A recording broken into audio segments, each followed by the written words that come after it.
Hello friends, welcome to my YouTube channel Bihar agriculture academy Patna. तो friends, आज इस video में हम बात करेंगे आईसीएआर के बारे में कि आईसीएआर होता क्या है, इसमें एडमिशन कैसे मिलता है और इसमें एडमिशन मिलेगा और इसमें कहां पे एडमिशन मिलेंगे, इसमें कौन कौन सी यूनिवर्सिटीज होती हैं, इन सब के बारे में, इसमें कौन कौन से कोर्स कराए जाते हैं, इन सब के बारे में हम बात करेंगे। आईसीएआर जो होता है वो होता है Indian council of agriculture research. पहले इसका एग्जाम AIEEA के द्वारा कराया जाता था, यानी all India entrance examination for admissions के लिए। तो देखिए, ये एंट्रेंस जो होता था ये पर्टिकुलरली एग्रीकल्चर के लिए मोस्ट पॉपुलर एंट्रेंस एग्जाम था, लेकिन 2022 के बाद इसको चेंज कर दिया गया है। इसमें बड़ा बदलाव हुआ है और इसको जो है आईसीआर AIEEA के थ्रू ना करके अब इसको जो है CUET के थ्रू किया जा रहा है, यानी कि 2023 में आईसीआर को जो है वो CUET के द्वारा मर्ज कर दिया गया है। अब आपको जो है कि आईसीआर में एडमिशंस लेने हैं तो आपको क्या करना होगा, आपको सबसे पहले CUET का एग्जाम देना होगा। ठीक है, इसके बारे में हम एक एक करके बात करेंगे कि इसकी एलिजिबिलिटी क्राइटेरिया क्या है, इसकी जो है एग्जाम पैटर्न क्या है, इसका सिलेबस क्या है, इन सब के बारे में हम बात करेंगे। इसके लिए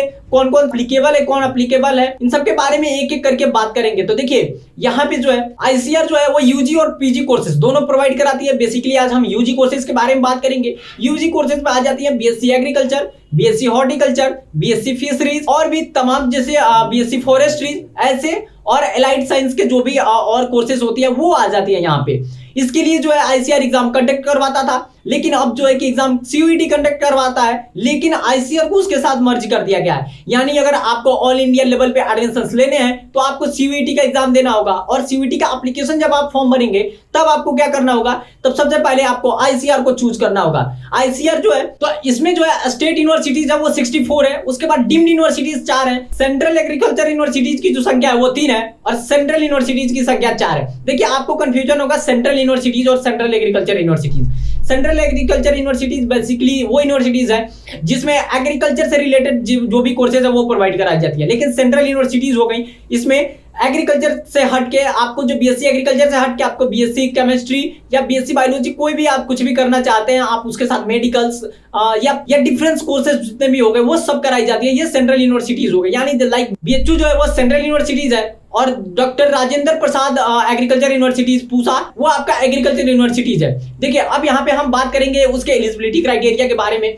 तो आप जो है कि फर्स्ट ऑफ ऑल आप जो है कि इंडियन सिटीजन होने चाहिए, उसके बाद आपका जो एज लिमिट होना चाहिए वो आपका एज मिनिमम 16 ईयर होना चाहिए, उसके अबव भी होना चाहिए 16 ईयर से। अगर उससे बाद अगर जो आपने जो 12th पास किया हुआ है, जो 12th में आप पास आउट है, उसमें आपके मिनिमम 50% मार्क्स होने चाहिए अगर आपको इस एग्जामिनेशन में बैठना है तो। इसके बाद अगर हम सिलेबस की बात कर ले तो सिलेबस जो है कि एनडीए के वेबसाइट में दिया गया है। आपका 12th के बेसिस पे 12th NCERT जो है वो आपका फुल्ली 12th NCERT के बेसिस पे इसका सिलेबस है। इसके एग्जाम पैटर्न की अगर हम बात कर ले तो इसमें एग्जाम जो है कि MCQ टाइप के एग्जाम होते हैं और नंबर ऑफ क्वेश्चन जो होते हैं 150 होते हैं, लेकिन इसमें से 120 क्वेश्चंस ही आपको अटेम्प्ट करने होते हैं आपके ईच सब्जेक्ट से। यानी सपोज आपका जो है फिजिक्स केमिस्ट्री बायो है तो आपके ईच सब्जेक्ट से जो नंबर ऑफ क्वेश्चंस होगा वो 50 होगा, 50 यानी 150 क्वेश्चंस होंगे और उसमें से अटेम्प्ट कितने करने हैं 40, यानी 120 क्वेश्चंस आपको अटेम्प्ट करने हैं।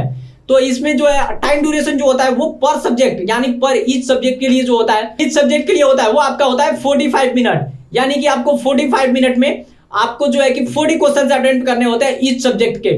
इसके बाद अगर हम बात कर लेते हैं यहाँ पे सब्जेक्ट ग्रुप की, अगर हम बात कर ले तो यहाँ पे जो है कि आप जो 12th में है या तो साइंस बैकग्राउंड से या मैथ बैकग्राउंड से या एग्रीकल्चर, यानी फिजिक्स केमिस्ट्री मैथ या फिजिक्स केमिस्ट्री बायो, या आप जो है फिजिक्स केमिस्ट्री एग्रीकल्चर या केमिस्ट्री बायो एग्रीकल्चर, इन ग्रुप से जो है आप 12th पास आउट होने चाहिए और इसी में से किसी 3 सब्जेक्ट ग्रुप के साथ आप जो है कि इसका एग्जाम दे सकते हैं, जो कि आप अपने 12th एग्जामिनेशन में जिस सब्जेक्ट ग्रुप से आप पास आउट हुए हैं उसी ग्रुप से आप एग्जामिनेशन को दे सकते हैं। पहले क्या था, पहले था कि आप जो है कि किसी भी ग्रुप से एग्जामिनेशन दे सकते थे, लेकिन अब इसको चेंज कर दिया गया है क्योंकि अब एग्जाम जो है CUET कंडक्ट करवा रहा है। तो CUET जो है वो अपना एलिजिबिलिटी क्राइटेरिया निकाला है और उसमें जो है आपका डोमेन सब्जेक्ट जो भी होगा, जो भी आप 12th में डोमेन सब्जेक्ट दिया हुआ है उसके बेसिस पे आपको जो है कि एप्लीकेशन फॉर्म में आपको सब्जेक्ट ग्रुप को जो है कि आपको चूज करना है।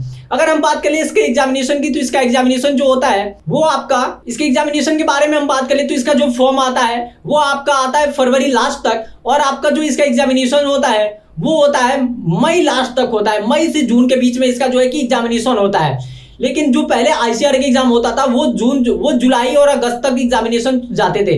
अब जो है आप सीयूईटी कंडक्ट करवा रहा है तो एग्जामिनेशन थोड़े पहले हो जा रहे हैं। जैसे ही आपके 12th के बोर्ड का एग्जाम खत्म होता है उसके बाद इसके फॉर्म को रिलीज कर दिया जाता है और उसके कुछ दिनों ही बाद आपके जो है एग्जामिनेशन ले लिए जाते हैं। अगर आप आईसीआर को टारगेट कर रहे हैं तो आपको जो है कि सीयूईटी का फॉर्म भरना होगा। ठीक है दोस्तों, तो दोस्तों अगर आपने अभी तक हमारे चैनल को सब्सक्राइब नहीं किया है तो जाकर सब्सक्राइब कर ले, क्योंकि आईसीआर और जितने भी एग्रीकल्चर यूनिवर्सिटीज हो गए या एग्रीकल्चर सेक्टर के जो भी आपके इन्फॉर्मेशन हो गए, अगर उसको आप टाइम टू टाइम अपडेट रहना चाहते हैं तो आप हमारे चैनल को ज्वाइन कर सकते हैं। तो ये आईसीआर का ओवरऑल इन्फॉर्मेशन था। अगर आपको किसी भी प्रकार का कोई भी डाउट अगर रह गया है या कोई भी क्वेरीज है तो आप हमें कमेंट करके पूछ सकते हैं। ठीक है दोस्तों, मिलते हैं किसी और अपडेट के साथ। जय हिंद, जय भारत।